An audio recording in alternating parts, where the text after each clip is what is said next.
आज नांदेड जिल्ह्यातील हदगाव तालुक्यात वंचित बहुजन आघाडीच्या वतीने तहसील कार्यालयावर विविध मागण्यासंदर्भात मोर्चा काढण्यात आला आहे।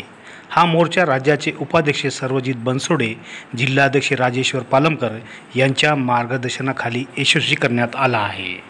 या मोर्चाला हदगाव तालुक्यातील हजारो नागरिकांची उपस्थिती होती। या मोर्चाने हदगाव तालुक्यातील विधानसभेला अतिशय महत्त्व प्राप्त झाले आहे।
भाषण आहे ना।